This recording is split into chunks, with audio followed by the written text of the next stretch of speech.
Hey everybody, welcome back to another video. I'm Beebs Kelley. Thank you so much for being here with me. I hope you are having a happy day today. I have a bonus video for you this week. I thought we should take a look at how each of these two different groups of people approached World Mental Health Day, including the outfits they chose. So first up, let's take a look at what the Prince and Princess of Wales, William and Catherine, did for World Mental Health Day. Now, Catherine was wearing this beautiful yellow blazer that is tailored very nicely, but is also very, very simple. It is not a flashy blazer, but it is a lovely color. And yellow is the color of happiness. That is what it symbolizes, and that is what it reads as. That's why it's my favorite color to look at, not necessarily to wear, because not all yellows look fabulous on me. Some of them make me look green, but that's okay. I still love yellow anyway. I don't wear it as often, but I do love looking at it. I love yellow things because it's the color of happiness and it's just bright and cheerful. She paired it up with black slacks and a black undershirt, which kept the look a little bit more serious and added to the professionalism of it. She was getting up on stage to give a speech as well, so sometimes white, you run the risk of it being see-through under those bright stage lights. I know a few things about that. Under these lights even, things turn see-through all of a sudden. Similarly to if you're like outside, but it's even more extreme and pronounced under stage lighting, which I'm sure they had some degree of a spotlight for her when she gave her speech. So doing black as the undercolor was a good idea, or the base layer of this outfit. I thought it was a really great and tactful approach because it kept the focus on the event and the cause, the day as it were, rather than on what she wore, because this is a rewear. She has worn this yellow blazer before. She wore it just this spring. I've covered it on my channel. It's not flashy, the fit of it is excellent, and her hair is done in a way that we've seen it before. So again, nothing new there.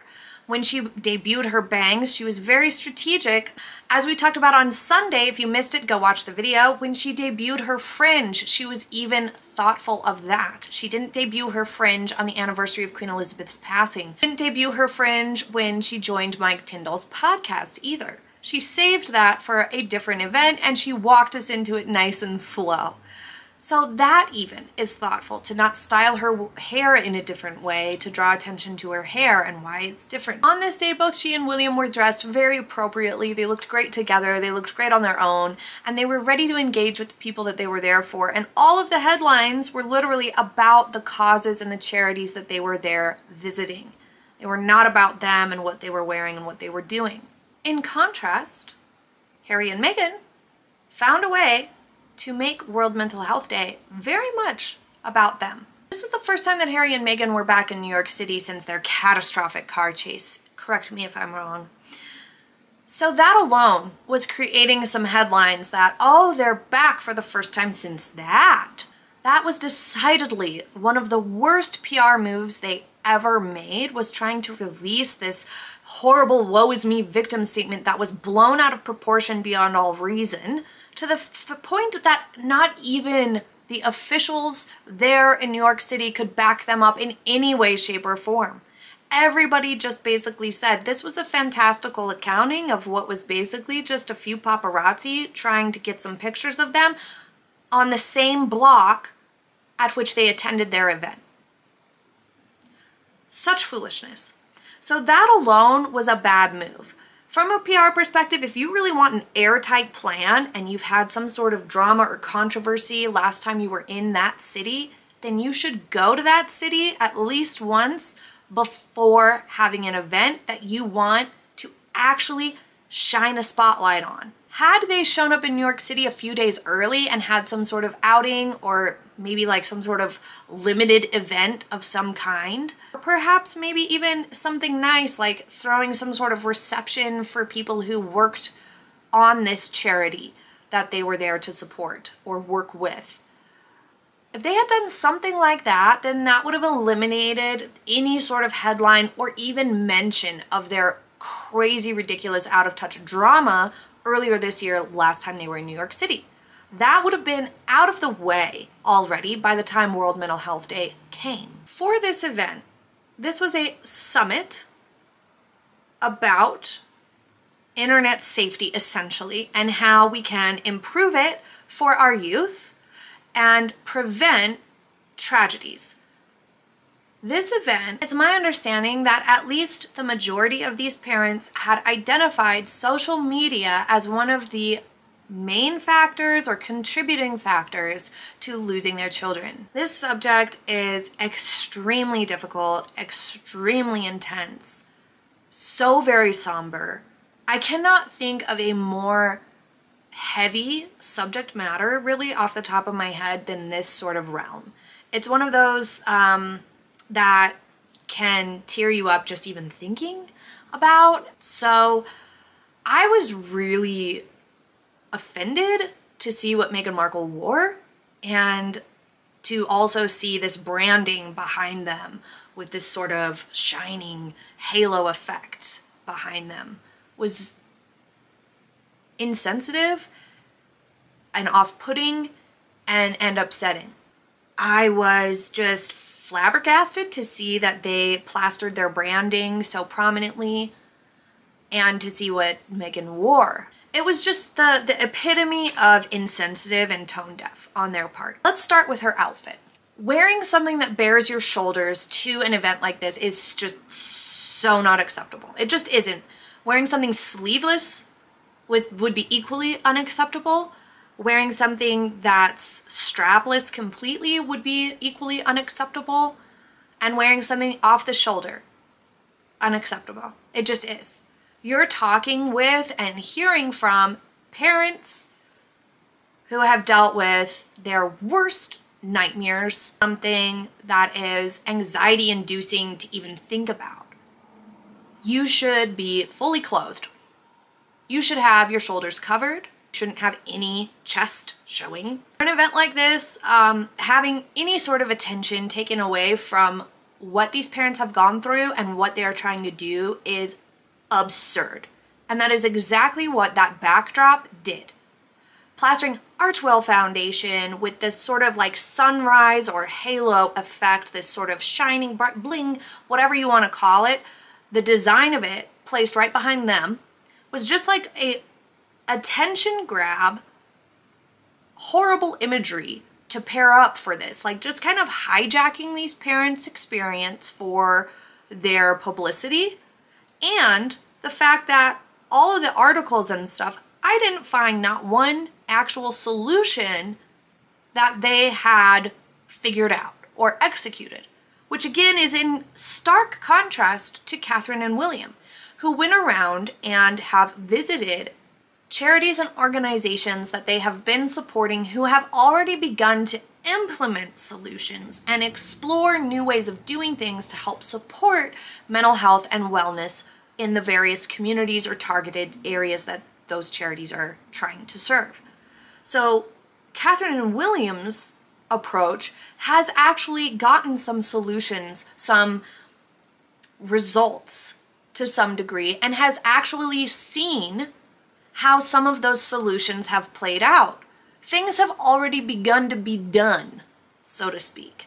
However, with Harry and Meghan, there's no solutions actively found at this point, according to everything that I have read and seen. The Archewell Foundation Parents Summit, Mental Wellness in the Digital Age, is part of Project Healthy Minds World Mental Health Day Festival. Essentially, Project Healthy Minds is a larger organization that allowed Archewell to hold a summit in their own name. So this whole event and organization is actually not an Archewell event at all. It is a Project Healthy Minds event that they threw for World Mental Health Day and had many different organizations and charities and experts there speaking about what can be done and things like that to help support mental health in all sorts of different areas. Archewell chose this sort of approach for the summit that they bought, or the space that they bought. They probably signed up to host an event at this festival. I don't think calling it a festival is necessarily the right choice of words, but no matter. And so they decided to hold a parents' summit titled Mental Wellness in the Digital Age. So that is what Archewell did for this festival. this whole thing and the whole day and all of that was not Archewell at all. I want to make that clear because a lot of articles did not make that clear. Other things that didn't quite sit well with me about this event or situation was the word salad that Archewell delivered, which was surely written by Meghan Markle because it just kind of sounds like something she would come up with. The families have been engaged with the Archewell Foundation for the past year, bolstering community and driving towards solutions. Together, they are united in their mission to share personal experiences, data, and research to ensure the same does not happen to other families. The families, who I don't know how the Archewell found the families or got in touch with these families, but these families have been engaged with the Archewell Foundation for the past year. What exactly does that mean? What does the engagement mean? Perhaps a year ago, Archewell said to Project Healthy Minds that they're going to host this summit because that's how far in advance you have to do these things. And they said they wanted to do one on the internet safety and whatnot and used Project Healthy Minds to sort of get access to a group of parents who have experienced this profound, horrible thing. But bolstering community and driving towards solutions is not saying anything. That's essentially just saying that they've talked with Archewell some and agreed to share their stories at Archewell's summit. That is all that means. No solutions are found or identified in this, none whatsoever.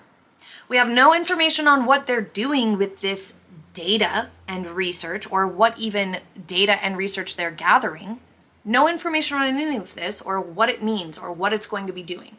However, when it comes to the Prince and Princess of Wales, there are lots of clear explanations for what these charities are, how the Prince and Princess of Wales or the Duchy of Cornwall or the Prince's Trust have contributed to making it possible for these charities to do what it is that they're doing. And the progress is tangible. Here, there is no tangible progress. Catherine, Princess of Wales, delivered a speech on World Mental Health Day, and part of it is here. So we know, like you, that simply talking about mental health is just not enough. Because although many more conversations are now taking place, it is now vital we spend more time focusing on how we talk about our mental health and, crucially, what are we going to do to build positive, preventative solutions to one of today's toughest challenges. Positive mental health is shaped by our ability to understand and manage ourselves as individuals and to connect with others through our relationships, friendships, families, and communities.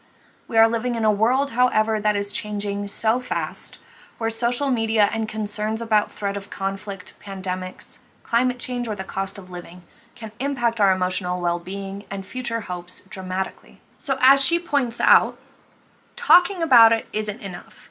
So I would argue that Harry and Meghan's summit, where they listened to these parents' horribly heart-wrenching and awful stories, gave a few tidbits about how scared they are for their kids' future on social media, end of conversation, is not doing enough.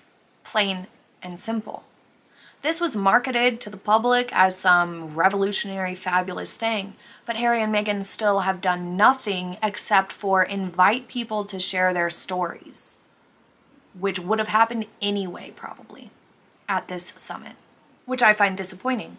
Harry and Meghan don't have any solutions that they are offering up or advocating for. There's no specific action that they are calling upon people to take.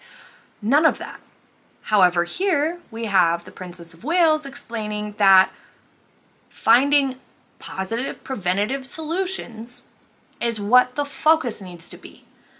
Not just talking about mental health and how we talk about it, but talking about those solutions, coming up with those ideas. That's exactly what Earthshot was all about, was, okay, we get there's a problem, we get people want to do something to help the environment, and people are passionate about protecting the environment, all good things.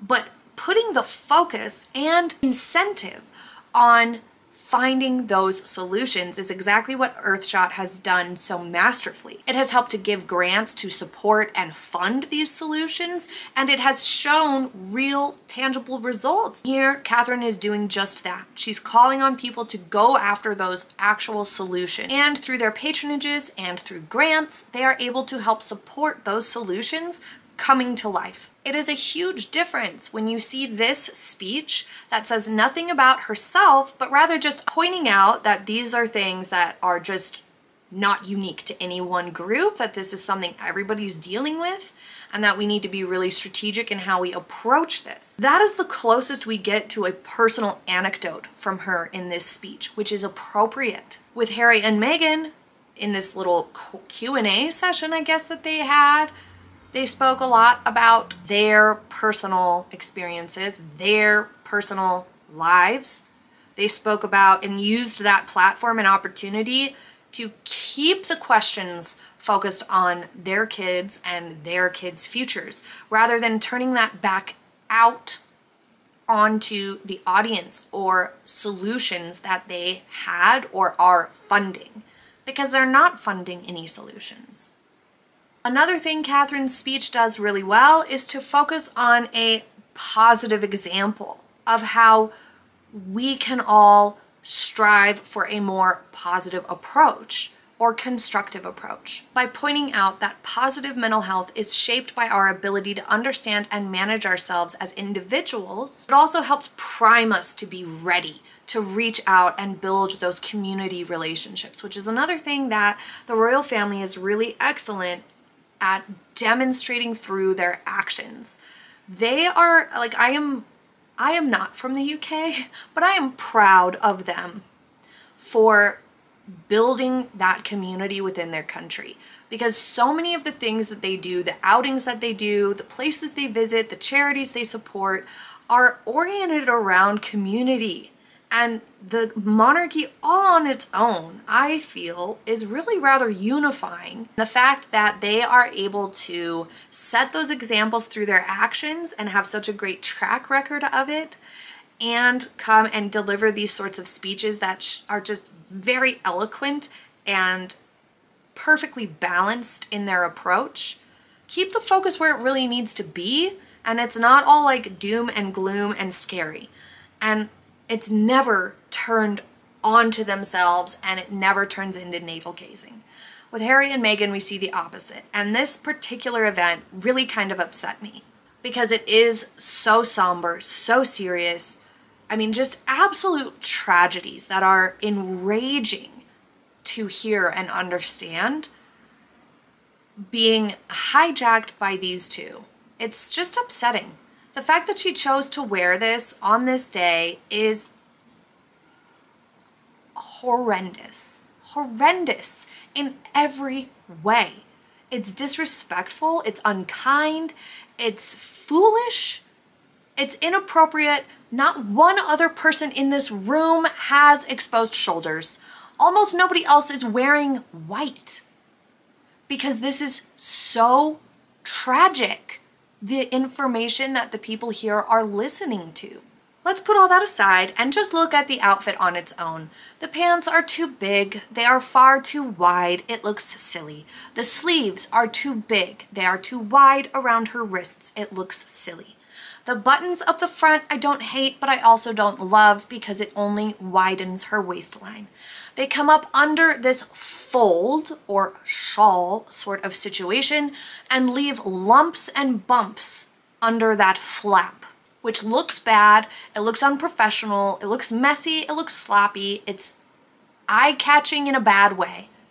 Part of the reason why that is happening is because her shoulders are probably a little too broad for that shawl, so it's stretching the fabric tighter than it was designed to be. But also part of it is that this is not a formal outfit for this sort of occasion. This outfit was surely made to be a leisure, daytime, casual outfit to wear to go shopping and have lunch in. Maybe brunch, but not this. She's wearing an expensive necklace. She has her hair down around her face again. Her eye makeup is far too dark again. Overall, I really dislike this flap. It's huge, it's ginormous, it's very low. It looks like her top is falling down. It's not practical. I don't like that it matches the chair. I think that a dark navy blue would have been an appropriate choice. Not full-blown black, even though essentially this is an occasion where you would feel like wearing black because of the subject matter. I think navy or dark gray would have been appropriate options for the event itself. I don't think light colors read very nicely for this sort of a situation. It makes her shoulders and her upper body look wider. It makes her torso look even wider because that flap is so huge and long that it comes down all the way basically to her waist. So it's just widening the whole area, making it look even worse. It's a terrible outfit. It's a terrible choice for Meghan, but the worst part of it is where she chose to wear it. It was so disappointing to me, so disgusting. And I feel obligated to say that my heart goes out to those families. And I'm sorry that their opportunity to be heard at this summit was overshadowed by Harry and Meghan. Now, the other event that they were seen at on this New York City trip was not quite as awful in terms of the just like disgusting insensitivity that made me feel just so sad, but it's still cringe and awful. So if you recall, Princess Diana wore a sort of Letterman style jacket to visit a place one time. So naturally, we have Meghan Markle wearing a Letterman style jacket to this place. This was a weird choice, you guys. Harry and Meghan visited the Marcy Lab School in Brooklyn, New York, which is actually a cool school because it provides an alternative to regular college and universities that can get students greatly into debt and be overwhelming for some and difficult for them to get to a point of financial stability in their adulthood. So this is a really nice idea, and I think that these sorts of schools are really neat. So I just want to put that out there. But Meghan Markle wore this special Letterman jacket, which was gifted to her by a group of students during her final solo engagement as a working royal in 2020. She told the group, "We're happy to be back in New York City, where we were chased dramatically and catastrophically by paparazzi for hours through the streets." No, she didn't say all of that. She didn't cop to her lies.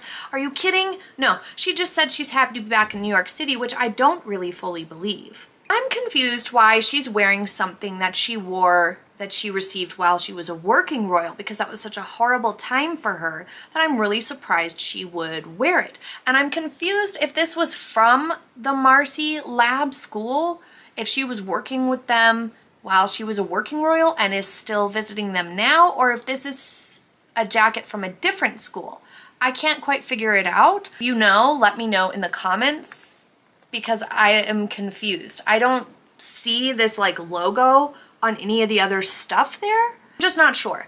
If this was a Letterman jacket given to her by some other school, then this is extraordinarily bizarre to wear a Letterman jacket that's not from the school you're visiting. That's super weird.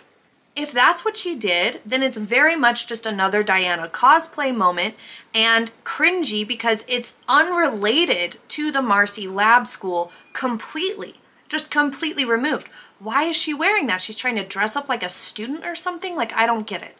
It doesn't look professional, but it also just is very busy. So in these pictures, it looks out of place and strange as if she's in a costume. If it was from the Marcy Lab School, I guess it's like a nice tribute to wear something that they gifted her.